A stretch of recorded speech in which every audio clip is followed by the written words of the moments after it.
ሰላም ጤና ይስጥልን ውድ አድማጭ ተመልካቾቻችን እንደምን ሰንብታችኋል? ይህ ገበያ ሚዲያ ነው። ፕሮግራማችን ከገበያ ሚዲያ ዘውትር ምሽት 3 ሰዓት ተኩል ላይ ወደ እናንተ የሚደርሰው የገበያ ሚዲያ ልዩ የፖድካስት ፕሮግራም ነው።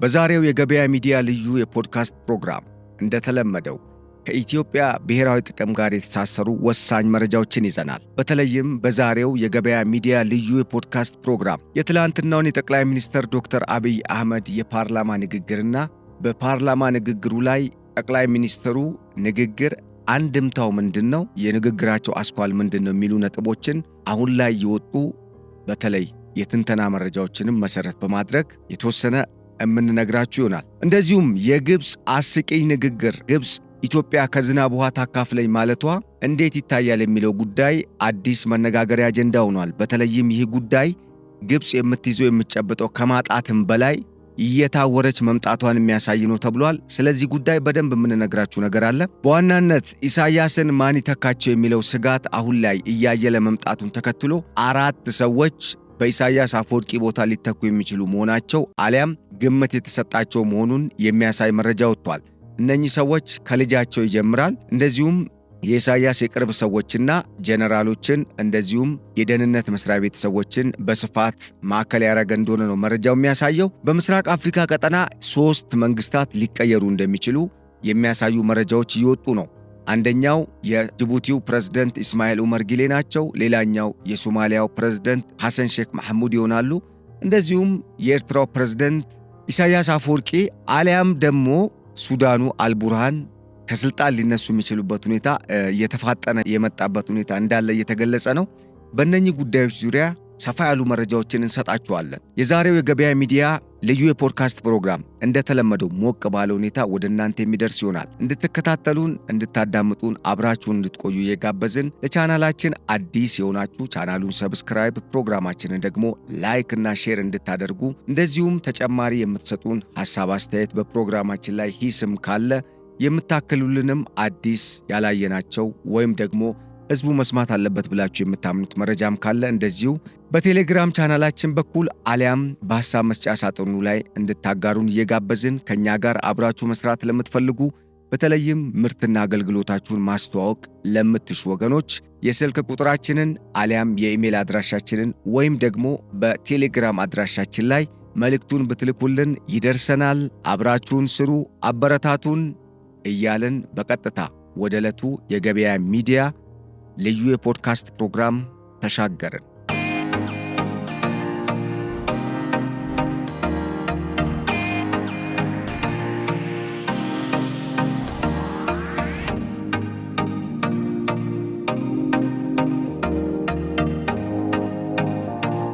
ቀዳሚ ያደረግነው የኢሳያስን ማን ይተካቸውን ጉዳይ ነው። ይሁንና ግን ከመረጃው ፍጥነትና ከመረጃው በጣም አነጋጋሪነት አንጻር በተወሰነ ደረጃ ሁሉም የሰማውም ስለሆነ የትላንትናው የኢትዮጵያ የፌዴሪ የሕዝብ ተወካዮች ምክር ቤት ወይም የፓርላማው ውሎን በሚመለከት ፓርላማው የጠቅላይ ሚኒስትር ዶክተር አብይ አህመድን መግለጫም ወይም ደግሞ የሥራ አፈጻጸም ማብራሪያን ከፓርላማ አባላት ጥያቄ ቀርቦ ሰምቷል። እንደዚሁም የኢትዮጵያ ሕዝብ ደግሞ አዲስ ነገር የኢትዮጵያ ሕዝብ ብቻ አይደለም፣ በነገራችን ላይ የምስራቅ አፍሪካ ቀጠና ከኢትዮጵያ ጋር ጥብቅ ቁርኝት ያላቸው የቀጠናው አገራት ሕዝብም መሪዎችም ከኢትዮጵያ ትልቅ መልእክትን የሰሙበት ወቅት ነው ወይም ደግሞ ዕለት ነበረ ትላንትና። እስኪ የተወሰነ ወደ ሌላኛዎቹ መረጃዎች ከመሄዳችን በፊት በዋናነት የጠቅላይ ሚኒስትር ዶክተር አብይ አህመድ የፓርላማ ንግግር አንድምታው ምንድን ነው? እንግዲህ በእኔ 17 አንኳር ነጥቦችን ከዚህ ወይም ንግግሮች ማለት እንችላለን ፍሬዞች ከዚህ ከፓርላማ ንግግራቸው አይደንቲፋይ ማድረግ ችያለሁ። ነገር ግን ለዛሬ ፎከስ እንድናደርግ ወይም ደግሞ በዚህ የፖድካስት ፕሮግራም ላይ ትኩረት እንድንሰጥ የፈለግኩት ወይም ደግሞ መሰጠትም አለበት ብዬ ማምነው የንግግራቸው አንድምታ ምንድን ነው የሚለው ጉዳይ ላይ ፎከስ እናድርግና 8 የሚሆኑ ነጥቦች ላይ ብቻ ትኩረት እናድርግ ወይም 7 ሊሆኑ ይችላሉ። የመጀመሪያው የጠቅላይ ሚኒስትሩ ንግግር ኢትዮጵያን መንግስት አልባ አገር ለማድረግ የማይቻል መሆኑን ያነሱበት ነው። ሌላው ጦርነት በማንኛውም ሰዓት ሊነሳ እንደሚችል ያመላከቱበት ነው። ይሄ ማለት የባህር በሩን ጉዳይ በሚመለከት ጠቅላይ ሚኒስትሩ እንቅጩን የተናገሩበት ዕለት ከመሆኑ ጋር ተያይዞ በዚህ በምስራቅ አፍሪካ ቀጠና ያለ ጥርጥር አዲስ የኃይል አሰላለፍ ለውጥ እንደሚኖር ያረጋገጠ ነው። ሌላው 3 ሚሊዮን ሕዝብ ይጨምራል የኢትዮጵያ ሕዝብ በየቀኑ። ያ ማለት አንዳንድ ኤርትራን ጨምራለን በየቀኑ ነው ያሉት። ይሄ በጣም ግልጽ ንግግር ነው። አቅማችሁን ወቁ ነው።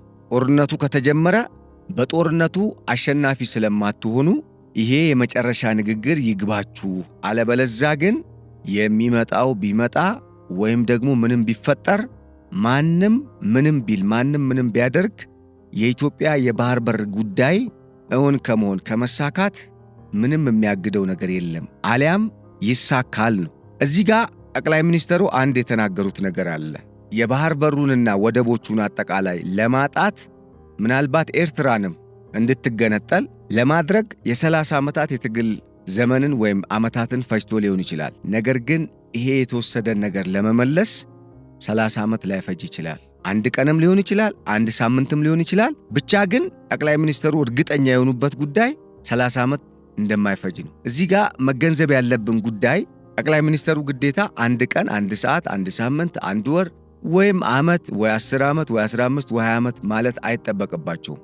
ያሉት መልእክት በጣም ትክክል፣ በግልጽ የኢትዮጵያ መንግስትን አቋም ያሳየና 11ኛው ሰዓት ላይ መሆኑን የሚያመላክት ነው። ለማንኛውም ወደቡን የባህር በሩንም በአጠቃላይ ከኢትዮጵያ በአሻጥር ሕጋዊ ባልሆነ መንገድ ለመውሰድ ጥረት ተደርጎ ከኢትዮጵያ የተወሰደው ወይም ኢትዮጵያ የተነጠቀችው ሀብቷን ለማስመለስ ግዛቷን ወደ ራሷ ለማስመለስ ለመውሰድ የፈጀውን ያህል ዕድሜ ግን እንደማይፈጅ አረጋግጧል።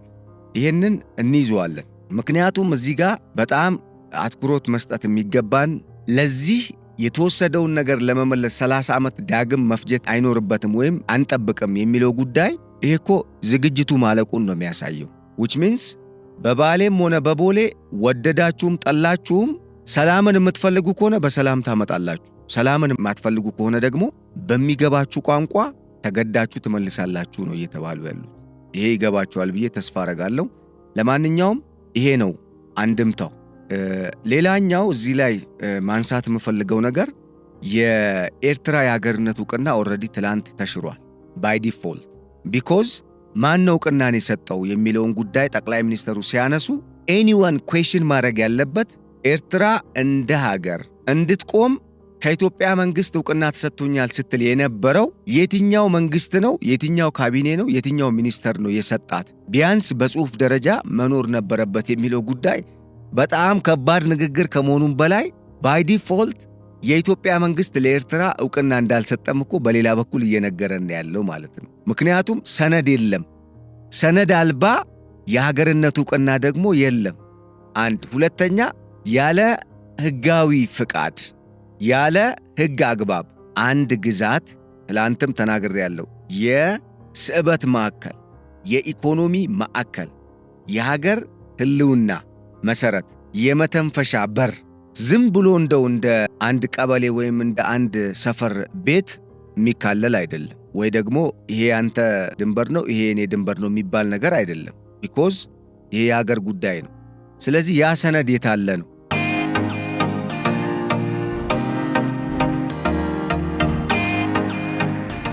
ይሄ ማለት ከሰሞኑ የኤርትራ ባለስልጣናት ከዚህ ቀደምም በርካታ ነገሮች ሲናገሩ ነበረ። የኢትዮጵያ መንግስት በወቅቱ ዕውቅና ሰጥቶን ነው አገር የሆን ነው የሚለውን የኤርትራው ማስታወቂያ ሚኒስትር የነ አቶ የማነ ገብረ መስቀልና የኤርትራ መንግስት የፖለቲካ ፖሊት ቢሮ ኃላፊ ወይም ደግሞ የፖለቲካውን ጉዳይ የሚዘውሩት ሰው የሚባሉት የአቶ የማነ ገብረአብ ወይም የማነ ቲዩተሩ በመባል የሚታወቁት ሰውዬ ሐሰት ንግግር እንደሆነ ወይም ደግሞ ሲያሰራጩ የነበሩት ትርክታቸውም የሚያወሩት ወሬም አጠቃላይ አሻጥር ብቻ የተሞላበት እንደሆነ ግን ምንም አይነት የእውነትነት መሰረት የሌለው እንደሆነም ያረጋገጠ ነው። ቢኮዝ ካለ ይንገሩን አሉ ጠቅላይ ሚኒስትሩ። እኛ ፈልገን ወይ ካቢኔ ወስኖት ሊሆን ይችላል አልን፣ ወይ ሚኒስተሮች አይዘር ደግሞ መሪዎችም ወስነው ወይም ፈርመውበት ያለ ነገር ካለ ብለን ፈለግን። አንድም ሰነድ አንድም ዶክመንት ልናገኝ አልቻልንም። ምናልባት በወቅቱ የሽግግር ምክር ቤትም ስለነበረ በሽግግር ምክር ቤቱ አማካኝነት የሽግግር ምክር ቤቱ ወስኖ ሰጥቶም ሊሆን ስለሚችል ብለን ፈለግን ምክር ቤት ውስጥም። አንድ ነጠላ ወረቀት እንኳን ማግኘት አልቻልንም። አንድ ነጠላ ሰነድ ወይም አንድ በሕግ አግባብ ለማሳመን እንኳን የሚጠቅም ወይም ደግሞ ለመከራከሪያ እንኳን ይሆናል ተብሎ የሚታሰብ አንድ ሰነድ የለም። ኤርትራ ከኢትዮጵያ መገንጠሏን ፈቅጃለሁ የሚል የኢትዮጵያ መንግስት የሚል ነው ጠቅላይ ሚኒስትሩ ትላንት የሰጡት። በአንድ በኩል ከዚህ ቀደምም እኔ ስናገር የነበረው ነገር ነበረ። እከሌ ነው ብለህ ለምን ረግጣ አትናገርም ብላችሁ አስተያየት የሰጣችሁ ሰዎች ከዚህም መረዳት ይቻላል። አሻጥር የተሞላበት ነው። የኤርትራ ከኢትዮጵያ አገነጣጠል ግልጽ አይደለም። እከሌ ነው ለማለትም የሚያስደፍር አይደለም። ይህን ስል ማን ነው ይህን ያደረገው ወይም ደግሞ በማን ዘመን የተደረገው የሚለውን ነገር ላለመናገር አይደለም። ነገር ግን ከኤርትራ በኩል እየቀረበ የነበረው ሐሳብና ሲሰጥ የነበረው አስተያየት አንደኛ ፈርጀ ብዙ ትርጉም ያለው ነው። በሁለተኛ ደረጃ የጭንብል ለብሶ አይነት ነገር እውነቱን በውሸት ደብቆ ነጩን ነገር በጥቁር ነገር ደብቆ እንደማለት ስለነበረና ስለሆነ ለዛ ነው ነገሮች ይጥሩ። ምክንያቱም መንግስት አቋም የያዘበትን ነገር ነው በይፋ መናገር የሚቻለው። የምናወራው ስለምንድን ነው? ስለ ሀገር ጉዳይ ነው። የምናወራው ስለ ሉዓላዊነት ነው። በዚህ ጉዳይ ላይ በርካቶች ብዙ ነገር ሆነውበታል፣ ሞተዋል፣ ተሰውተዋል። ስንት የኢትዮጵያ ወታደር ስንት ጀግኖች ኢትዮጵያውያን ናቸው የተሰዉት። ይህን ስል ትላንትና ጠቅላይ ሚኒስትሩም ሲናገሩ የኤርትራ ሕዝብ ምስኪን ነው፣ ለኤርትራ መንግስት ግን መልእክቴ ጥይት አስተላላፊ አትሆኑ ሲሉ ነው የተናገሩት አይደል? መጨረሻ ላይ ማለት ምንድን ነው? አንደኛ የኤርትራ መንግስትና የኤርትራ ሕዝብ የተለያዩ ናቸው። አንድ እንደ ሌላው ሀገር በተለይ በዲሞክራሲ ስርዓት ውስጥ እንዳለ መንግስት ማለት ሕዝብ ነው፣ ሕዝብ ማለት መንግስት ነው የሚለው ጉዳይ አይሰራም። ቶታሊ አይሰራም ኤርትራ ውስጥ። በተጨማሪ ደግሞ ሕዝቡ ራሱ ፍላጎት የለውም፣ አያውቀውም መንግስቱን። እስካሁንም እኮ በሕዝቡ ጫንቃ ላይ ተቀምጦ የሕዝብን ልጆች እኮ እየገበረ ነው ይሄ ስርዓት ሊቀጥል የቻለው። ስለዚህ እወቁት እያላቸው ነው የጠቅላይ ሚኒስትሩ መግለጫ እኔ እንደገባኝ። ለማንኛውም ይሄኛው ጉዳይ ጠበቅ ያለ ነው። ማን ነው የሰጠው? ማን ነው አገር እንድትሆኑ የፈረመው የፈቀደው? አሊያም አሁን እዚህ ጋር አገር እኮ ለመሆንኛ ግዴታ የከሌ ፍቃድ አያስፈልገንም ሊል የሚችል ሰው ካለ መከራከር ይችላል። ግን በቂ መልስ አለ። ምንም ችግር የለው። ቢያንስ በሕግ ደረጃ በዓለም አቀፉ ፍርድ ቤት ሲኬድ እከሌ ነው የሰጠን፣ እከሌ ነው ሰነዱን የፈረመልን። ወይም ደግሞ ለምሳሌ ደቡብ ሱዳን በ2011 እንደ ፈረንጆቹ አቆጣጠር ስትገነጠል ሱዳን እኮ ለደቡብ ሱዳን ዕውቅና ሰጥታለች በሰነድ የተደገፈ ዩኤን የሚያውቀው የአፍሪካ ህብረት የሚያውቀው። ለዚህ ጉዳይ ብቻ ተብሎ ደግሞ ጆይንት ኮሚቴ ተቋቁሞ ይህንን የደቡብ ሱዳን የአገርነት ጉዳይና የሽግግር መንግስት የማቋቋም ሂደትን የተሰጠው ኮሚቴ ነበረ። በዚህ ውስጥ የራሷ የሱዳን አባላትም ነበሩበት። ምክንያቱም ዕውቅና ሰጥታለች። እሷ ሳትሰጥ አገር መሆን አትችልም። ይህን ስል ከምን አንጻር ነው እያልኩ ያለሁት? የእናት አገር ዕውቅና ቤዚክ ነገር ነው ለአንድ ተገንጣይ አገር።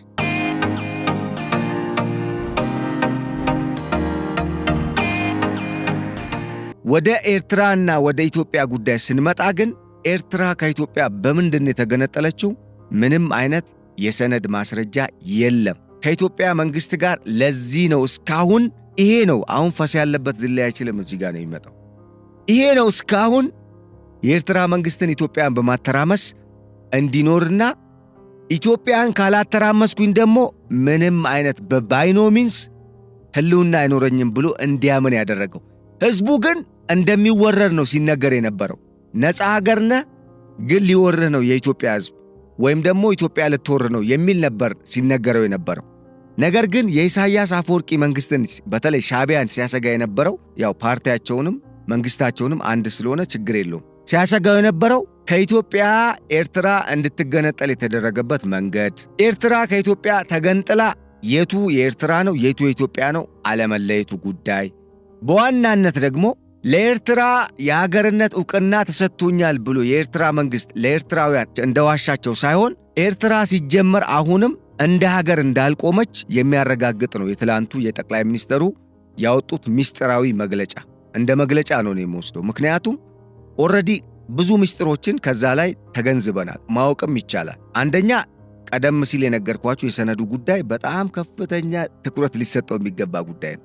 ምን ማለት ነው? ኤርትራ እኮ አገር አይደለሽም እየተባለች ነው። ምክንያቱም የታለ ሰነዱ? ለራሱ አገር ሆኖ መቆም ሳይችል እንዴት ነው ኢትዮጵያን የምታክል አገር የሚያተራምሰው? ቢያንስ ኢትዮጵያ ወደ ቀይ ባህር በር እንኳን እንድትገባ ቢፈቅዱና ከዚህ በኋላ በሰላማዊ ለኛ ሙቅና ሰጣችሁ እንፈራረም አንድ ጉዳይ ነው። አገር መሆን ሳይችል ኢትዮጵያ ወደ ቀይ ባህር በር አትሄድም ማለት ምን ማለት ነው? ራሱ እኮ አንደኛ አገር አይደለም፣ ሁለተኛ ደግሞ አገር ብቻ ሳትሆን የብዙ ሺህ ዓመት ታሪክ ያላትን አገር ትልቅ አገር ፕላስ የራሷን ግዛት እንዳታገኝ ደግሞ አይመለከትሽም ማለት በራሱ አንዳንዴ የሆነ የበደል ጽዋ ሞልቶ ሲፈስ ያ ሰው ራሱ የሚያደርገው ነገር ሲጠፋ አሁን ኢሳያስ ግራ እንደገባቸው መንግስታቸው እንደተወዛገበው አይነት ሁኔታ ሊፈጠር ይችላል። ለምሳሌ የኢሳያስ አፈወርቂ ዘመን ማብቃቱን የተረዳንበት ንግግር ነው ብዬ ነው የምወስደው እኔ ባጭሩ።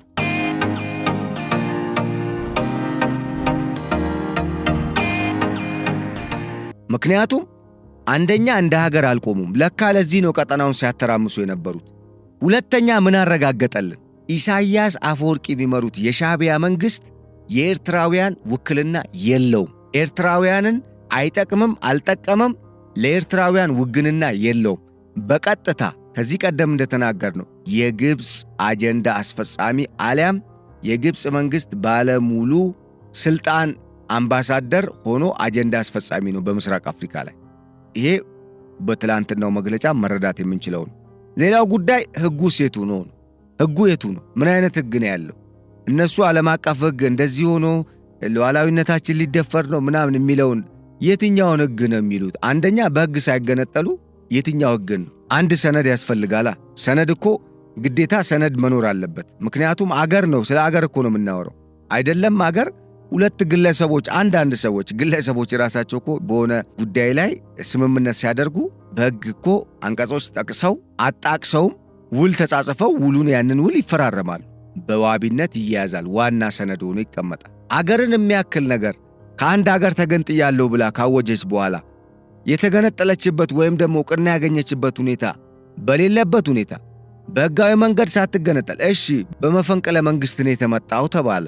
አዎ የደርግ መንግስትን መፈንቅለ መንግስት አድርገውበት ወደ ስልጣን መጡ ተባለ። ኦኬ እንግዲህ ዓለም ላይ የተለያዩ አገራት መፈንቅለ መንግስቶች ሲካሄዱ አይተናል። ለምሳሌ ከሰሞኑ ከቅርቡ እንኳን ብንሄድ በምዕራብ አፍሪካ 3 አገራት መፈንቅለ መንግስት ተደርጎ በ3 አገራት አዳዲስ ወታደራዊ መሪዎች መጥተዋል። ለምሳሌ ቡርኪና ፋሶን ማየት እንችላለን፣ ኢብራሂም ትራውሬን፣ የኒጀር። በጣም የሚያስገርመው ነገር ወታደራዊ መፈንቅለ መንግስትም አድርገው ቢመጡ እነኚህ መሪዎች አብረዋቸው ለወታደራዊ መፈንቅለ መንግስቱ እንቅስቃሴ ሲያደርጉ የነበሩ አካላት የሆነን ግዛት ቆርሰው በቃ አገሩኛለሁ አላሉ። አይቻልም። ስለማይቻል በስልጣን ላይ መፈንቅለ መንግስት ማድረግ ይቻላል። አገርን በመገንጠል እንዴት ነው በመፈንቅለ መንግስት አንድን ግዛት አገር ማድረግ የሚቻለው? ምክንያቱም አገር በህግ የሚቆም ነገር ነው። ህጋዊ መሰረት ያስፈልጋል። ለመከራከርም እኮ ህጋዊ መሰረት ሲኖር ነው። ለምንድነው ሶማሌላንድ እስካሁን አገር ማትሆኑ? ለምንድነው የሶማሌላንድ ጉዳይ እስካሁን ውዝግብ ውስጥ ያስገባው? አገር እኮ ኦልሬዲ እኮ መሆን ከኤርትራ በላይ አገር መሆን የምትችልበት እኮ የኢኮኖሚ አቅም አላት ሶማሌላንድ። በርካታ ነገሮቿ የተሟሉ ናቸው። ስቲል ግን ሶማሌላንድ አገር አይደለች እና ሶማሌላንድ በዚህ ደረጃ ያለች አገር ያልሆነች ፎር ዘ ላስት 30 ዓመት ወጥ የሆነ መንግስታዊ ቁመናን ፈጥራ የዳበረ ኢኮኖሚ ለመገንባት እየተንቀሳቀሰች ያለች ከዋናዋ ሶማሊያ የተሻለ ሰላም የተሻለ ኢኮኖሚ ገንብታ እየተንቀሳቀሰች ያለችው ሶማሌላንድ አገር ሳትሆን እስካሁን የቀጠለችው ለምንድን ነው? ግዴታ ህጋዊ መሰረት ያስፈልጋል።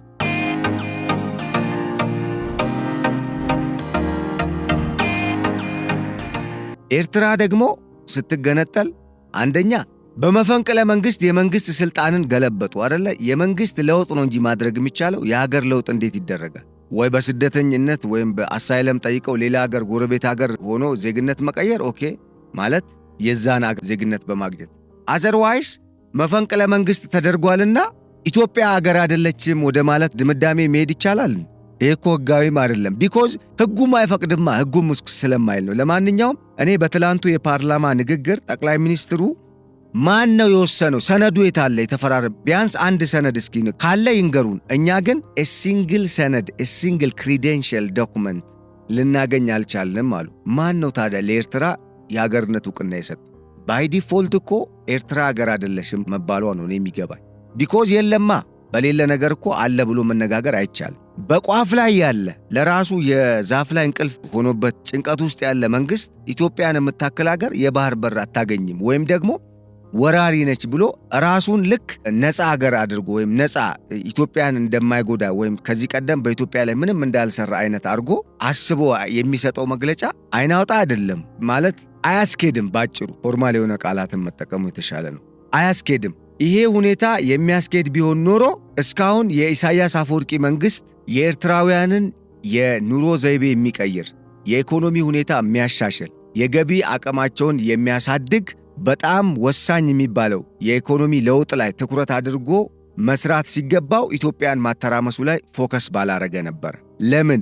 ስጋት ስላለበት ነው እኮ አብዛኛውን የሚያገኛትን ነገር ጦሩ ላይ የሚያውለው። በኤርትራ እስካሁን መንግስትና ጦሩ አንድ ናቸው። ፓርቲ የሚባል ነገር የለም። ፓርቲ የሚባለው ከጦሩም የወጡ ሰዎች የሚመሩት ለኢሳያስ መንግስት በተለይ ለፕሬዝዳንት ኢሳያስ አፈወርቂ ለእሳቸው ብቻ የሚጠቅሙ ሰዎች ተሰብስበው የሆነ ውሳኔ የሚወስኑበት ነው። ምክር ቤቱም በተመሳሳይ እንደዛው። ሌላ ነገር የለም። ምርጫ አይታወቅም። የአይዲዮሎጂካል ፊሎሶፊያቸው በተለይ የማህበረ ኢኮኖሚያና ፖለቲካዊ አይዲዮሎጂካል ፍልስፍናው እንደ ሀገር የሚከተሉት ስርዓት ምንድን ነው? we don't know nothing። ስለዚህ ይሄ ነው። ሌላው ጉዳይ የደከመ መንግስት ነው ያለው ነው። ኢትዮጵያ ውስጥ በየቀኑ 3 ሚሊዮን ከተወለደ ወይ እንጨምራለን ከተባለ አንዳንድ ኤርትራ ነው ያሉት። ያ ማለት እነሱ እንደሚያስቡት ኢትዮጵያን በቀላሉ እንቆጣጠራለን ብለው እንደሚሉት ሳይሆን የኢትዮጵያ ሕዝብ በየቀኑ የሚያቅፋችሁ ናችሁ ነው። ኢሳያስ አፈወርቂ ይህንን አስቡበት የሚል መልእክት ነው እያስተላለፈ ያለው። መልእክቱ ይሄ ነው።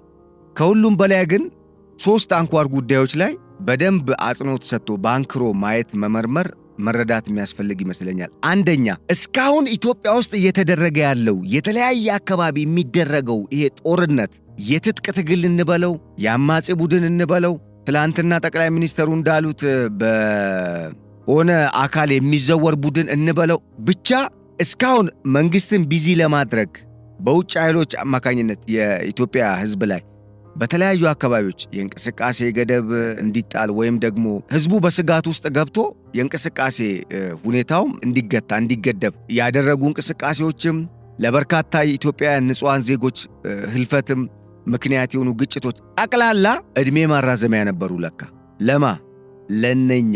ምክንያቱም ኢትዮጵያ ውስጥ ጠንካራ መንግስት ካለ ከዚህ ቀደም ነግሬያቸዋለሁ፣ ኢትዮጵያን አይችሏትም። በተለይ የባህር በሩን ካገኘች ደግሞ ኢትዮጵያ ታድጋለች። ይሄንን አይችሉም። ይሄንን ማየት አይፈልጉም። አመሰራረታቸው አመጣጣቸውም አይፈቅድላቸውም። ስለዚህ በዚህ ጉዳይ ምንድነው ማድረግ ያለባቸው? የኢትዮጵያ መንግስት ቢዚ ማድረግ። አንድ የፈረደበት ህገ መንግስት አለ።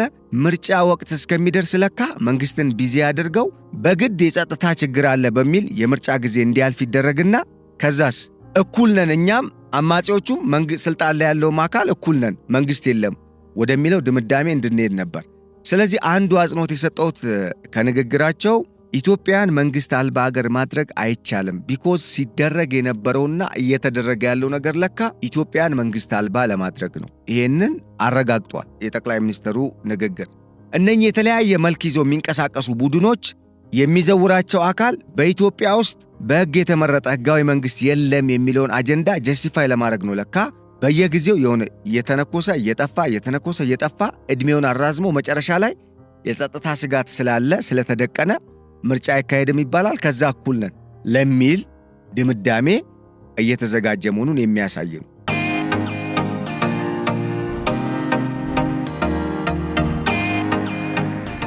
ሌላው ጉዳይ የባህር በሩ አይቀርም በምንም ተአምር እና መጨረሻ ላይ እኛ የባህር በር ኢትዮጵያ አይገባትም የሚለውን አልሰማንም ማለት ምን ማለት ነው? በማንኛውም ሰዓት ጦርነት ሊቀሰቀስ ይችላል። which means already ያለው ድል እየተሟጠጠ መሆኑን የሚያሳይ ነው። እኔ የገባኝ እንደዛ ነው። ከዛ ውጪ ኢትዮጵያ የምታደርገው እንቅስቃሴ ጦርነትም ሊሆን ይችላል፣ በህጋዊ መንገድም የባህር በሩን ለማስመለስ እንደውም የኢትዮጵያን የቀድሞ ግዛት ለማስመለስ በሚደረገው ጥረት ውስጥ ፍትሃዊ ጦርነት ወይም ፍትሃዊ ድርድር እያደረገች እንደሆነ እንቅስቃሴ እያደረገች እንደሆነ ያረጋገጠ ነው ለኔ ንግግሩ። ለምን? ማን ነው የፈረመው? ማን ነው የሰጠው ኤርትራን? ማን ነው ለኤርትራ እውቅና የሰጠው? መልስ የለም። ምን ማለት ነው ታዲያ? ስለዚህ ፍትሃዊ ነው ማለት ነው። የኢትዮጵያ ህጋዊ መንግስት በህጋዊ መንገድ ስልጣን የያዘ አካል ይህንን ጥያቄ ጠይቆ ትክክል ያልሆነውን ነገር የማስተካከል ምን አለው? ግዴታ አለበት። የምርጫ ጉዳይ አይሆንም ማለት ነው። ግዴታ ነው። ለምን? የሀገሪቱ ሉዓላዊነት የማስከበር ሳይከበር የቆየውን ማስከበር ሳይቋጭ የነበረውን መቋጨት፣ የህዝብን ጥቅም ማስጠበቅ የመንግስት ተቀዳሚ ግዴታው ስለሆነ ይሄ ግዴታው ነው ማለት ነው ለመንግስት።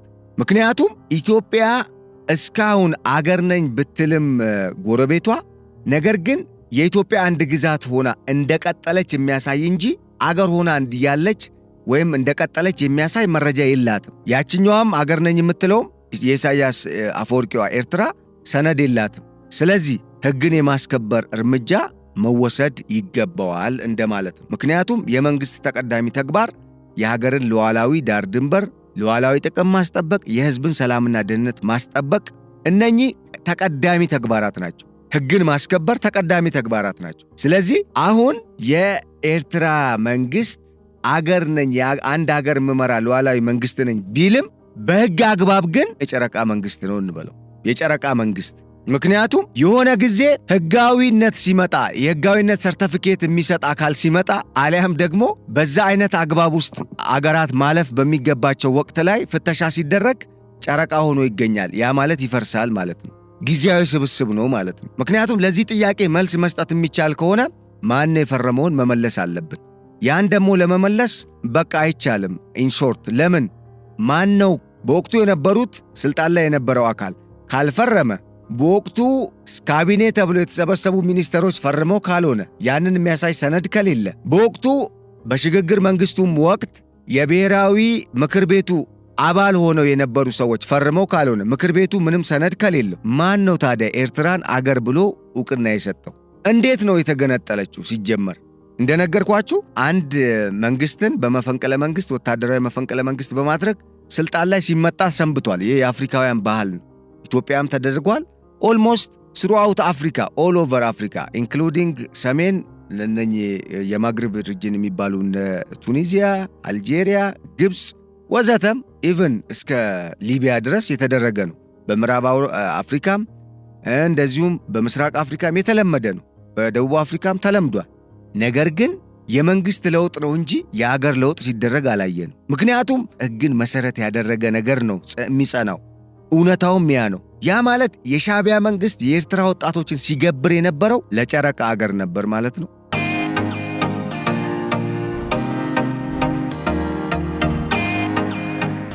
ለማንኛውም ይሄ ነው። እዚህ ላይ በጣም የሚገርመው ነገር ስለ ደህንነት ጉዳይ፣ ስለ ኢኮኖሚ ጉዳይ፣ ስለ ማህበራዊ ኢኮኖሚያዊ ጉዳዮች ለምሳሌ ስለ ሜጋ ፕሮጀክቶች በሚመለከት ጠቅላይ ሚኒስትሩ ብዙ አውርተዋል። እነኚህ እዛም ላይ ተነግረዋል በፓርላማ ንግግራቸው ላይ።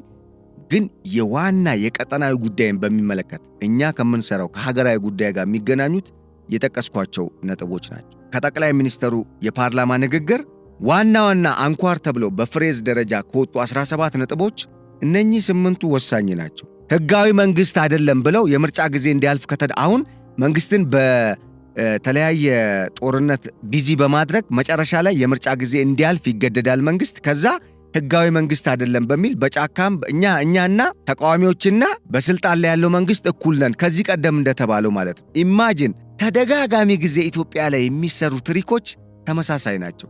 የሰዎች መቀያየርና የጊዜ መቀያየር ካልሆነ በስተቀር አጀንዳዎቹ፣ ስትራቴጂዎቹ ደሴም። እስኪ አስተውሉት፣ ወደ ኋላ ተመለሱና ይሄ መንግስት መጀመሪያ አምባገነናዊ መንግስት እንዲሆን ነበር የተፈለገው። እዚህም እዛም የሰዎች ግድያ ምናምን በጣም በብዙ መልኩ ከተከናወነ በኋላ መንግስት ይናደድና በቃ ያገኘውን የቀይ ሽብር አይነት አዋጅ እንዲያወጣ ተደርጎ ከዛ አገሪቱ የደም ባህር እንድትሆን መንግስት ለምን በህዝቡም በኩል ጫና እንዲመጣበት ከዛ በኋላ ውዝግብ እንዲመጣ ልክ የደርግ መንግስት እንደተደረገው አይነት ነበር የታቀደው። ያ ነገር ፉርሽ ሲሆን ደግሞ አሁን ወደ ምን ተመጣ? የምርጫ ጊዜ እስኪመጣ ድረስ መንግስትን ማወዛገብ፣ በጸጥታ በምን ቢዚ ማድረግ፣ በጸጥታ ጉዳይ ዜጎችን በማፈን በመግደል የጦርነት ስጋት በመፍጠር ውጥረቱን በማካረር ከዛስ መጨረሻ ላይ የጸጥታ ስጋት ስላለ የምርጫ ጊዜ ይሸጋገር ወይም ደግሞ ይራዘም ሲባል በነጋታው የዚህ መንግስት የመንግስትነት ዘመን በዚህ ጊዜ አብቅቷል፣ በዚህ ሰዓት በዚህ ቀንና በዚህ ዓመተ ምህረት አብቅቷል፣ ከዚህ በኋላ ህገወጥ መንግስት ነው ያለው፣ እኛም እኩል ነን የሚል ድምዳሜ ይሰጣል። ከዛ ሶስተኛ ገላጋይ ወገኖች የራሳቸውን ጥቅም ለማግበስበስ ለኛ ቅንጣት ታክል የማይጨነቁ ኃይሎች አልቃ ይገቡና እንደተለመደው አሁንም ውሃ ቀዳ ውሃ መልስ ቪሺየስ ሰርክል ውስጥ እንገባለን ማለት ነው። ሩቲን ሳይክል። ይህንን አጋልጠዋል ጠቅላይ ሚኒስተሩ። ኢትዮጵያን መንግስት አልባ ለማድረግ አይቻልም ከዚህ በኋላ ኢትዮጵያ ውስጥ ሰላማዊ ስልጣን ሽግግር ነው የሚያስፈልገው ነው። ለምንድን ነው ይህን ነገር የተናገሩት? ቢኮዝ እየተደረገ ያለው እስከ ምርጫ ድረስ መንግስትን አወዛግቦ ከዛ መንግስት ህገወጥ መንግስት ነው በሚል ኢትዮጵያን አናርኪዝም ውስጥ ለመክተት ነው። አናርኪዝም በኢትዮጵያ ለማምጣት ነበር አንዱ። ስለዚህ ይሄ አንኳር ጉዳይ ነው። ይሄ አብቅቷል እያሉ ነው። እንግዲህ ያርገው።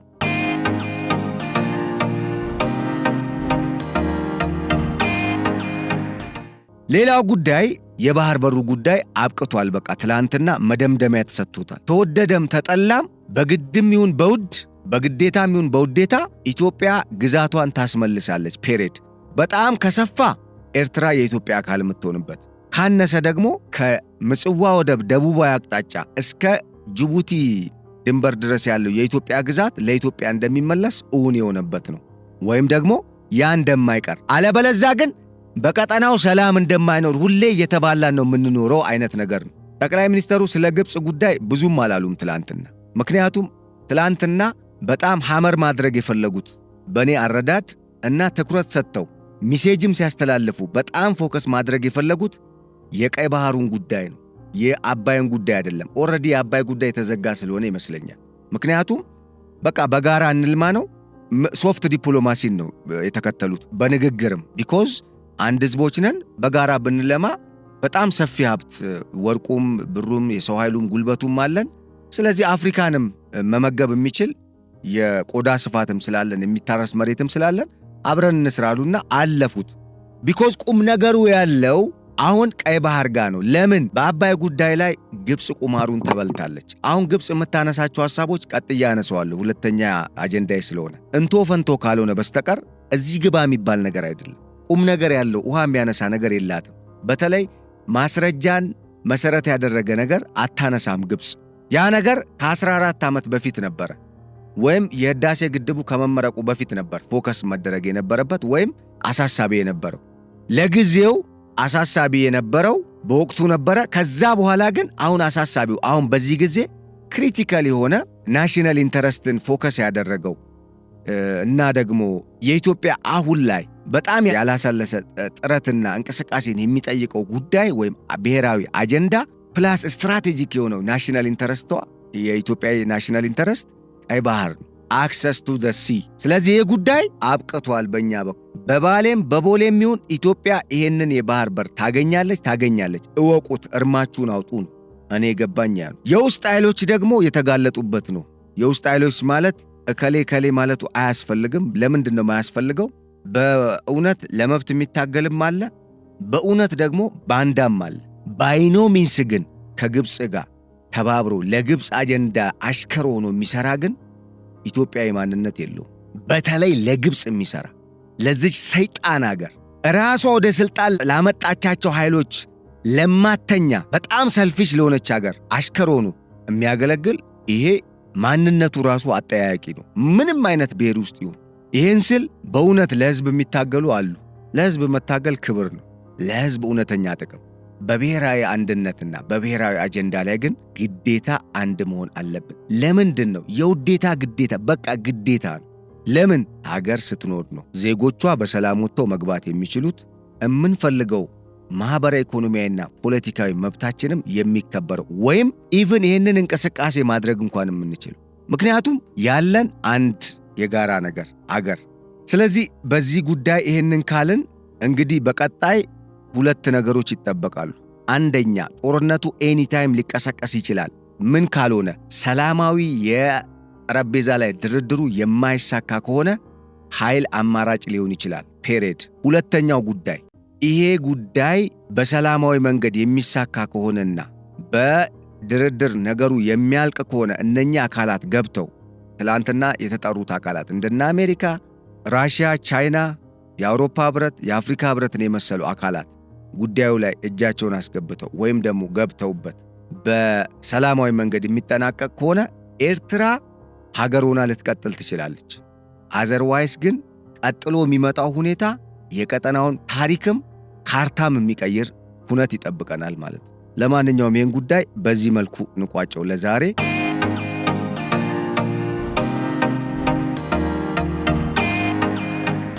ወደ ሁለተኛው መረጃ የሳልፍ የግብፅ ከሰዓት አንጻር ነው። የግብፅ አነጋጋሪ መረጃ የግብፅ የቀድሞ የኢሪጌሽን የውሃና የኤነርጂ ሚኒስትር የነበሩት አቶ ሙሐመድ አብዱል አቲ የሚባሉ ሰውዬ አቲ ነው የሚለው ስማቸው።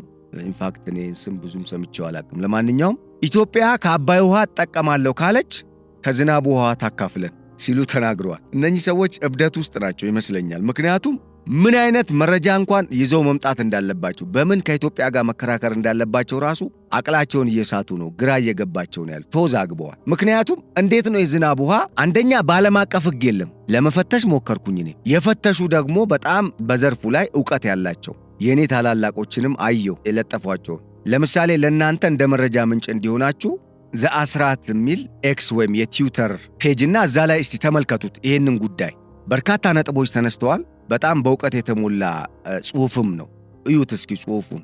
በምንም አይነት አግባብ ለምሳሌ አሜሪካና ሜክሲኮ፣ ህንድና ፓኪስታን፣ ህንድና ቻይና በዓለም ላይ በላቲን አሜሪካም፣ በአሜሪካም፣ በኤዥያም ወይም በእስያም፣ በአውሮፓም የተለያዩ አገራት የሚጋሯቸው ድንበር ተሻጋሪ ወንዞች ካልሆኑ በስተቀር የዝናብ ውሃ እንካፈል መካፈል አለብን የግድ ነው የሚል ሕግ የለም። አንደኛ የዝናብ ውሃ አስተማማኝ አይደለም። የሆነ ወቅት ላይ ሊጠፋ ይችላል። ያኔ ጉሮሯችንን ሊያንቁን ነው መጥተው። እንደውም ይሄ ብቻ አይደለም እኮ የዝናብ ውሃ የአየር ንብረት ለውጥ ሲከሰት፣ በተለይ የሙቀት መጠን ሲጨምር፣ ድርቅ ሲበዛ፣ አካባቢው የሥነ ምህዳር ሁኔታው ሲራቆት አይደለም የዝናብ ውሃ ምንጮችም ሊደርቁ ይችላሉ። በዛ ምክንያት ወንዞችም ምን ሊሉ ይችላሉ? ሊደርቁ ወይም ሊቆሙ ይችላሉ። ነገር ግን ከዝናብ ውሃውም ታካፍለን ሲባል የትኛው ሕግ ላይ ነው የዝናብ ውሃ ግድ መካፈል አለባችሁ የሚለው? ምናልባት እዚህ ላይ የተለየ መረጃ ያላችሁ ሰዎች ብታጋሩን ደስ ይለናል። ግን የግብፅ አጀንዳን ተመልከቱት። ጭራሽ ኢትዮጵያ ከአባይ ውሃ የምትጠቀም ከሆነ መብቴ ነው የምትል ከሆነ በአባይ ውሃ ላይ ለእኛ ከዝናብ ውሃ ማካፈል አለባት፣ ግዴታ አለባት። ለምን አስባችሁታል? ልክ አባይ ውሃ የነሱ ሆኖ እኛ ከዛ መጠቀም አለብን ካልን እነሱም ከኛ ፈጣሪ ከሚሰጠን የዝናብ ውሃ የግድ እኛ አቁረን ወይ ደግሞ እነሱ በሚጥሉብን መጠን መሰረት ወይም ግዴታ መሰረት ውሃ አቁረን ኩሬም ሊሆን ይችላል ብቻ በሆነ ነገር ለነሱ መላክ ግዴታ ሊሆንብን ነው ማለት ነው። ኢማጂን። አንደኛ ምን አገባቸውና ነው ከኛ ጋር የሚገዳደሩ? እነኚህ ሰዎች እኛን አይፋቱንም እንዴ? አረ ተቀለደብን። በጣም ነው የሚገርመው። ይህን ያህል እኔ መናቃችንም አልገባኝም። ወይም ምንድን ነው እነኚህ ሰዎች እብደት ውስጥ ናቸው ባጭሩ። በቃ ባርም ምንም ማድረግ አልችልም። ያው መናገር የምችለው ይህንን ነው። እብደት ውስጥ ነው ያሉት። የዝናብ ውሃ አካፍሉን፣ ጭራሽ ግዴታ እኛ ላይ የአባይ ውሃ ከተጠቀመች ኢትዮጵያ የዝናብ ውሃ ለዛውም በሚኒስተር ደረጃ የውሃ መስኖና ኤነርጂ ሚኒስተር ሆኖ የግብፅ መንግሥት አማካሪ ሆኖ የሚሠራ ሰው አቶ ሙሐመድ አእምሮን መመርመር አለበት። የአእምሮ ችግር ያለበት ይመስለኛል። ምክንያቱም ከምን አንጻር ነው ይሄ ነገር የሚባለው? እንደውም ሲሆን ግብፅ እኮ ኢትዮጵያ ውስጥ ለግሪን ሌጋሲና ለመሳሰሉት የእጽዋት ማፍላት ሂደትም ሊሆን ይችላል፣ በአጠቃላይ የሥነ ምህዳር ጥበቃ ሥራ ላይ ቢሊዮን ዶላሮችን መድባ የኢትዮጵያ መንግሥትን መደገፍ ነበረባት፣ የኢትዮጵያ ሕዝብን መደገፍ ነበረባት። እንደውም እኔ የኢትዮጵያ መንግሥት ለምንድን ነው በዚህ ማይደራደረው ነው የኔ ጥያቄ። ምክንያቱም አይደለም ግድቡን ለገነባችሁ አይደለም በውሃው ላይ ሌላ ነገር ለምን ተጠቀማችሁ ብሎ መጠየቅ ይቅርና ለሚያገኙት ውሃም አሁን ከአባይ ውሃ ለሚጠቀሙትም ከውሃው እንደምትጠቀሙት የውሃው ምንጭ እንዳይደርቅም ኢትዮጵያ በሥነ ምህዳር ጥበቃ ላይ የምታደርገው እንቅስቃሴን በፋይናንስ በቴክኖሎጂም ደግፉ ማለት ነበረበት የኢትዮጵያ መንግሥት ግዴታ አድርጎ። አያችሁ የዝም ማለታችን ደረጃው ምን አይነት ሌላ ጭራሽ ተራ ነገር እያመጣብን እንደሆነ። ለማንኛውም ይህን ጉዳይ እዚህ ጋር ላብቀው። የሚያበሳጭ ነው አንዳንዴ። እነኚህ ሰዎች ጤና የላቸው።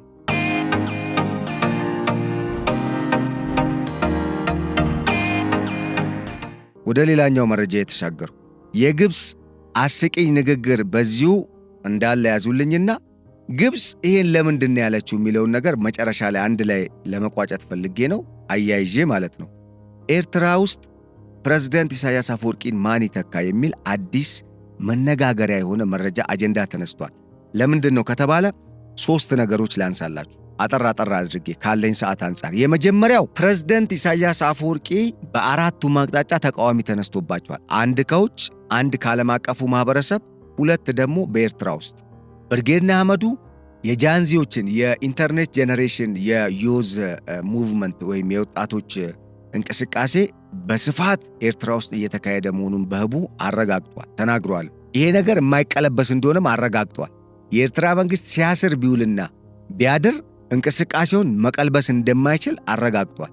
በሌላ በኩል የቀይ ባህር አፋሮች የትጥቅ ትግል በይፋ ጀምረዋል። በተደራጀ መልኩ ሙሉ እስከ አፍንጫቸው ታጥቀው ያው እንደ አቅም ቀጠናው ላይ ያለው ኃይል ምን አይነት የትጥቅ አቅም እንዳለው ወይም ትጥቅ እንደሚታጠቅ ይታወቃል። የዛ አይነት ትጥቅ ፉሊ ታጥቀዋል። ይሄ ሁኔታ ስጋት የፈጠረባቸው ኢሳያስ አፈወርቂ የሚይዙት የሚጨብጡት ከማጣታቸውም በላይ አሁን ማንን ነው መተካው ወደሚል ውይይት ስለመግባታቸው አፈትልከው የወጡ መረጃዎች አመላክተዋል። ነገር ግን በተቃዋሚዎችና በአንዳንድ የኤርትራ ምሁራን ዘንድ የሚነሱ 4 ሰዎች አሉ። አንደኛው አቶ የማነ ገብረአብ። በእርግጥ ከአቶ የማነ ገብረአብ በፊት የኢሳያስ አፈወርቂ የበኩር ልጅ አቶ አብርሃም ኢሳያስ ነው። ወደ ጎልማሳነት እየተጠጋ ያለው አቶ አብርሃም የኢሳያስ አፈወርቂ የመጀመሪያ ልጅ ነው። ኦልሞስት ጎልማሳ ነው። ኢሳያስ አሁን 80 ዓመት ሆኗቸዋል። እንግዲህ ከ80 ዓመት በኋላ ትንሽ እንትን ላይሉ ይችላሉ። በእርግጥ አፍሪካ ላይ የሚያስቅም የሚያስደንቅም ነው። የካሜሩኑን ፕሬዝዳንት ቢያን ታውቃላችሁ ብዬ አስባለሁ። ከ94 ዓመት በኋላም እንግዲህ አሁን ስልጣን ላይ ለመቆየት በእግራቸው መሄድ ስለሚችሉ ብቻ ኦልሬዲ ስላልተኙ አልጋ ስለያዙ በሀገሪቱ ነውጥ አስነስተዋል። እወዳደራለሁ ብሎ አሁን ለምርጫው። ስለዚህ ኢሳያስ አፈወርቂ በቀላሉ ስልጣን ይለቃሉ ተብሎ አይታመንም። ነገር ግን አሁን ካለው ውጥረት አንጻር በተለይ ደግሞ የኢትዮጵያ የትላንቱ ማስጠንቀቂያ ጠበቅ ያለና ኢትዮጵያ ጉዳዩን ጠበቅ አርጋ መያዟ አንዱና ዋና ሪዛልቱ ከኢትዮጵያ ጋር ጦርነት የሚካሄድ ከሆነ የኢሳያስ አፈወርቂ ከስልጣን መውረድ ነው። አንዱና ዋና ከሚባሉ ጦርነት የሚካሄድ ከሆነ ሪዛልቶቹ እነኚህ ነው የሚሆኑት። ሁለተኛ የኤርትራ የሀገርነት ጥያቄ ዕውቅና ከማግኘት ወደ እናት ሀገር መመለስ፣ በሌላ አነጋገር ኤርትራ የኢትዮጵያ አካል ልትሆን ትችላለች ተመልሳ። ሶስተኛው ያንን ድርድር የኢትዮጵያ መንግስት ወደ ሰፊ ሆኖ የሚያደርግ ከሆነ ደግሞ የኤርትራ እውነተኛ የሚሏት ወይም ደግሞ ከምጽዋ ወደብ በላይ ያለው ግዛት ለኤርትራ ተሰጥቶ ከምጽዋ ወደብ በስተደቡብ አቅጣጫ ያለው የቀይ ባህር ቀጠና ሙሉ ልክ እንደነበረው ወደ እናት ሀገሩ የሚመለስበት ሁኔታ ሊመጣ ይችላል። ይሄም የኢትዮጵያ መንግስት ወደ ሰፊ ከሆነ ነው።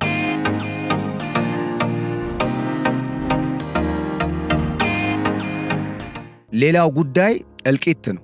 እልቂት ማለት አሸናፊ የሌለበት ዝም ብሎ የደፈጣ ውጊያ ሊጀመር ይችላል። ይሄ ደግሞ በረጅም ጊዜ የኢትዮጵያ መንግስትን በማዳከም ልክ የደርግ መንግስትን እንደጣሉት አሁንም በዛ አይነት መልኩ የኢትዮጵያ መንግስትን አዳክሞ ህዝቡ የኢትዮጵያ መንግስትን እንዲሰለቸው አድርጎ የኢትዮጵያ መንግስትን ለመገልበጥ የሚደረግ ጥረት ነው። በዚህ ላይ ግብፅ፣ ሱዳን፣ ኤርትራ ምናልባት ጅቡቲም ልትተባበር ትችላለች። የእስማኤል ጊሌ የ77 ዓመቱ የጅቡቲው ፕሬዝዳንት አንዱ ዕቅድ ፖርቱን አለማጣት ነው። በሌላ አነጋገር ኢትዮጵያ አማራጯ ጅቡቲ ብቻ ሆና እንድትቀጥል ነው። ይሄ ጉዳይ በነገራችን ላይ የጅቡቲ መንግስት በሚስጥር ከአሸባሪዎች ጋር እየሰራ ነው። ከዚህ በፊት አጋልጠናል። ሙሉ በሙሉ ልናምናቸው አንችልም። በተጨማሪ እንደው እነሱ የሚፈልጉት እንኳን እውን ቢሆን እኮ ኤርትራና ጅቡቲ እኮ መልሶ መጣላታቸው አይቀርም። እኔ ግራ የሚገባኝ ነገር እንዴት ይሄን ማሰብ እንደማይችሉ ነው። ምክንያቱም ኤርትራ የምትፈልገው ኢትዮጵያ ታጥራ ለኤርትራ ኢሳያስ አፈወርቂ ማለት ነው የኢሳያስ አፈወርቂ መንግስት የሻዕቢያ መንግስት የሚፈልገውም ልክ እንደ ጅቡቲ መንግስት ኢትዮጵያን አጥሮ ቢሊዮን ዶላሮችን እያስከፈለ የወደብ ኪራይ ሰጥቶ መጠቀም ነው ከኢኮኖሚው እና ኢትዮጵያን አስገድዶ የኢትዮጵያን የተፈጥሮ ሀብቶች፣ የግብርና ምርቶች፣ ሌሎችም ሀብቶች በመደራደር በገፍ እንዲቀርብለት አድርጎ የራሱን ኢኮኖሚ በኢትዮጵያ ኢኮኖሚ ላይ መገንባት ነው። ግን ይጣላሉ እኮ ሄደው ምክንያቱም የሚያዛልቅ አካሄድ ስላልሆነ።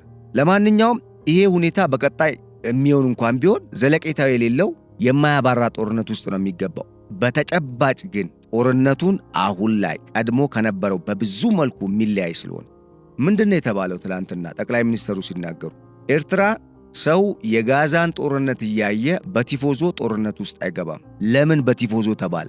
ከኤርትራ በላይ እኮ የጋዛው ሐማስ አቅም ነበረው። የሚተኩሳቸውን ሚሳኤሎች አይታችኋል። የእስራኤል መንግስት ጦር እኮ በጣም በዓለም ላይ ቁጥር 1 የሚባል ጠንካራ አቅም ካላቸው ወታደራዊ ኃይሎች በቀዳሚነት ተርታ ውስጥ ከሚመደቡ እኮ አንዱ ጦር ነው። ያንን ጦር ቋቋማለሁ ብሎ ገባ። ምን ተፈጠረ? ይህን ስል የኢትዮጵያ መንግስት የእስራኤል ጦር ያደረገውን አይነት ውድመት በኤርትራውያን ላይ ይፈጽም እያልኩ አይደለም፣ ልልም አልችልም። የዛ አይነት አስተሳሰብም የለኝም። ኢትዮጵያውያን እንዳጠቃላይ ለኤርትራውያን ጥላቻ የላቸው አጭር። ነገር ግን እነሱ እኛን የሚመለከቱበት አንግል መስተካከል አለበት፣ ሼፕ መደረግ አለበት። ይህንን የፈጠረው ማን እንደሆነ ይታወቃል። የመንግስት የትርክት ውጤት ነው እነሱንም የሚያስቸግራቸው።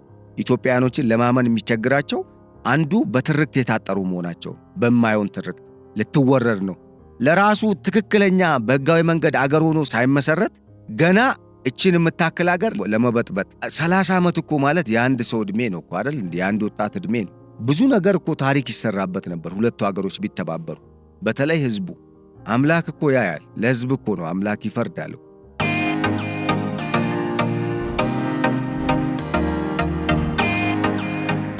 ለማንኛውም አንዱ ሰው የኢሳያስ አፈወርቂ የበኩር ልጅ አቶ አብርሃም ኢሳያስ ወደ ስልጣን ሊመጡ ይችላሉ የሚል ግምት አለ።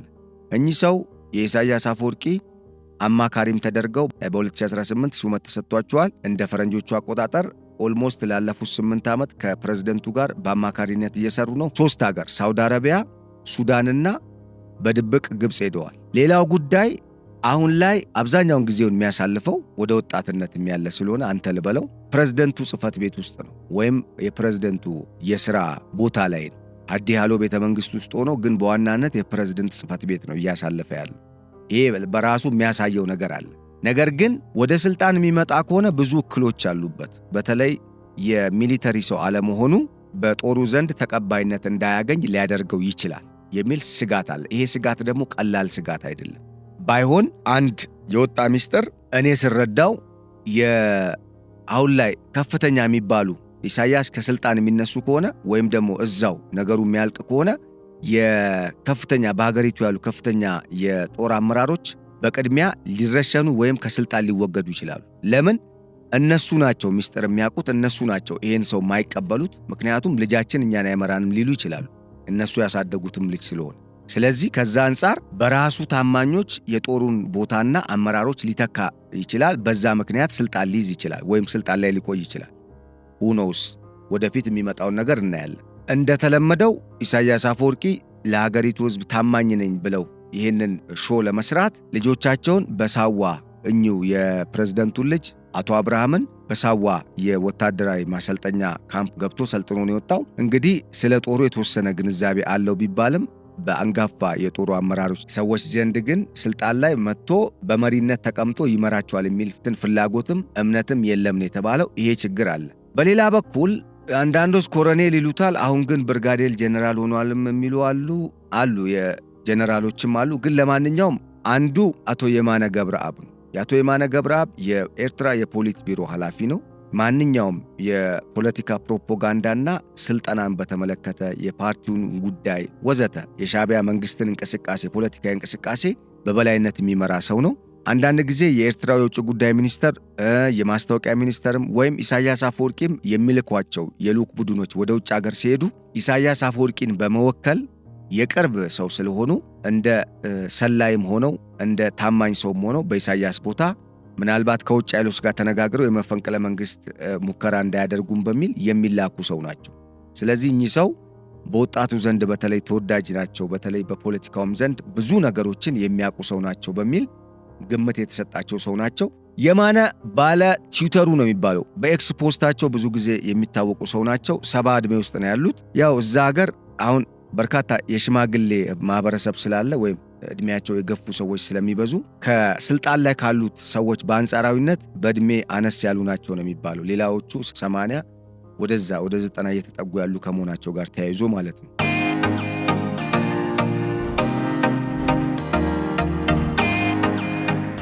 ሌላው የደህንነቱ መስሪያ ቤት ባልደረባቸውን አሳስረው በአሻጥር እሳቸው የደህንነት ቢሮ ኃላፊ የሆኑት ብርጋዴር ጄኔራል ወይም ደግሞ ሌተናል ኮሎኔልም ይሏቸዋል። ኤንዌስ አብርሃ ካሳ ነው፣ ወዲ ካሳ። ይሄ ሰው ፎር አባውት ላለፉት 3 ዲኬድስ ለ3 አስርተ ዓመታት የደህንነት መስሪያ ቤቱን እየመራ ያለ ሰው ነው። ሀገሪቱ ላይ የሆነ ጊዜ የመፈንቅለ መንግስት ሙከራ ሲደረግ አክሽፏል።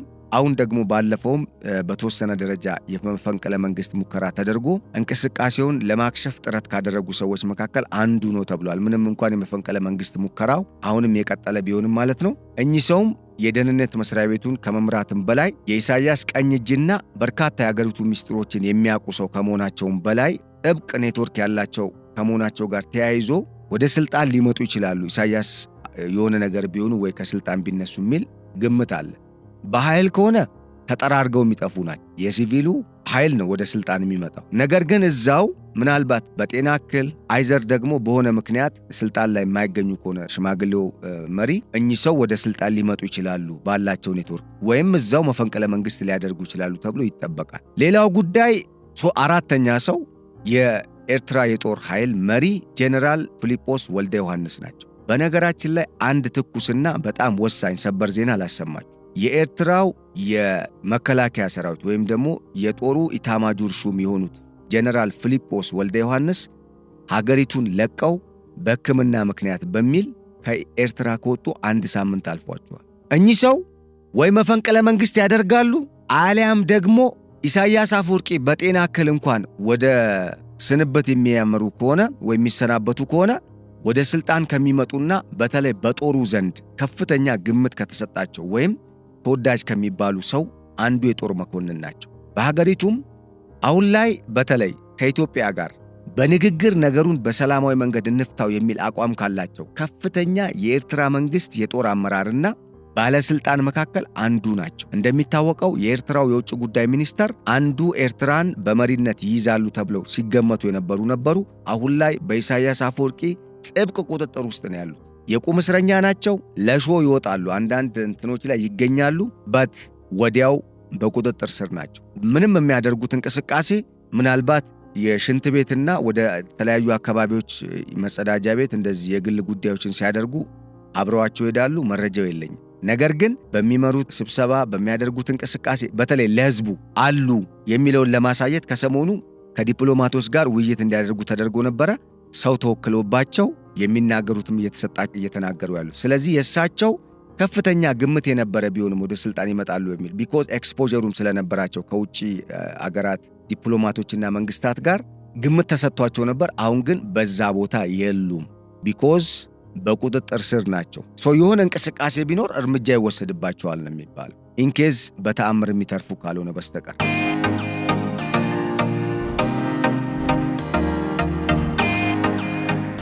እናም የኤርትራው የጦር ኢታማጆር ሹም ወይም ደግሞ የሀገሪቱ ጦር ኢታማጆር ሹም የበላይ ጦር አዛዥ ጄኔራል ፊሊጶስ ወልደ ዮሐንስ በጤና እክል ምክንያት በሚል ስጋት ተፈጥሮባቸው ከኢሳያስ አፈወርቂ ጋር ትንሽ ውዝግብ መፈጠሩን ተከትሎ ከሀገር ሊወጡ ስለመቻላቸው ነው። እኔ ትንሽ ውዝግብ የሚለውን ነገር አላመንኩበትም። ትልቅ ውዝግብ ነው የምለው። ለምን?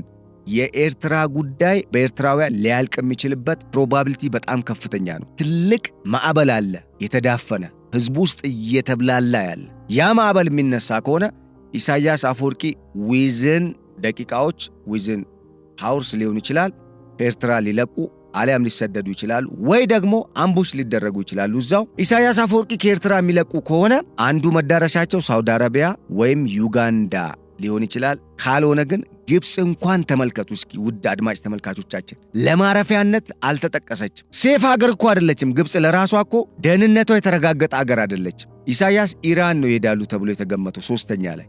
ኢማጂን። ኢሳያስ ግን የማን አገልጋይ ሆኖ ነበር የተቀመጡት? የግብፅ። ለምንድነው ወደ ዩጋንዳ ይሄዳሉ የተባለው? በግብፅ መንግስት ፋይናንስ የተደረገ እርሻ ልማትና ቪላዎች እና ኢንቨስትመንቶች በዛ አላቸው ተብሏል። ኤርትራውያን ይህንን ምን ያውቃሉ? አላውቅም። ለማንኛውም የኢትዮጵያ መንግስትም ይሄ መረጃ ይድረሰው። በ3 የአፍሪካ ሀገራት ኢሳያስ አፈወርቂ ኢንቨስትመንት አላቸው ተብሏል።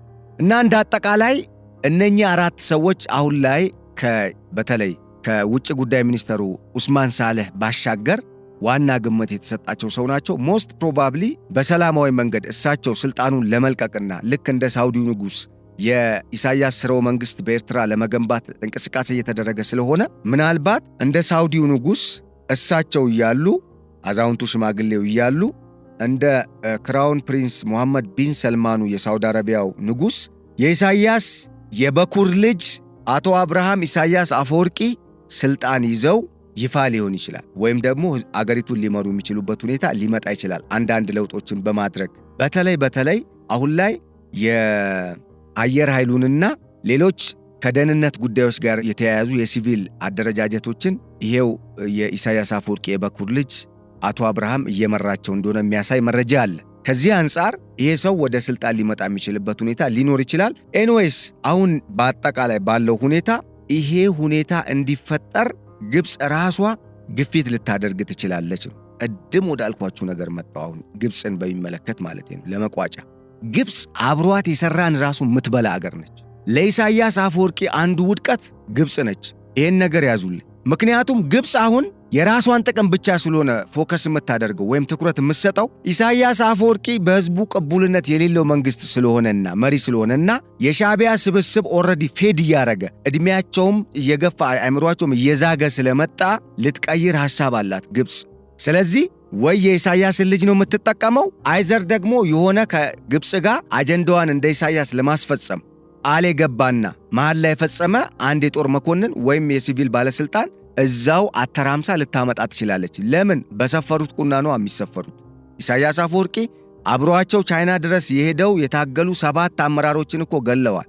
መረጃ እንግዲህ እንደሚያሳየው ማለት ነው። ስለዚህ አሁንም ሊከዱ የሚችሉበት ሁኔታ ይኖራል ነው እየተባለ የሚገኘው። ግብፅ ማለት እቺ ነች እንግዲህ ተመልከቷት። ታዲያ ለዚች አሽከር ሆኖ የሚሰራ ኢትዮጵያዊ ነው። ለእናንተው ትቻለው አጀንዳው። የዕለቱ የገበያ ሚዲያ ልዩ የፖድካስት ፕሮግራማችን በዚህ ይጠናቀቃል። ከሰማችሁት መረጃ በርካታ ቁም ነገሮችን እንደገበያችሁ፣ ስለ እውነታውም በተለይ ስለ ቀጠናችን ጉዳይ ስለ ኢትዮጵያ ብሔራዊ ጥቅምን በሚመለከት የተወሰነ ግንዛቤ እንደጨመርንላችሁ ተስፋ እናደርጋለን። አብራችሁን ስለቆያችሁ በማመስገን በቀጣይ በመሰል ከኢትዮጵያ ብሔራዊ ጥቅም ጋር በተገናኙ ወሳኝ መረጃዎች ዳግም እስክንመለስ ለአሁኑ በዚሁ ተሰናበትናችሁ። ቸር ሰንብቱልን። ሰላም።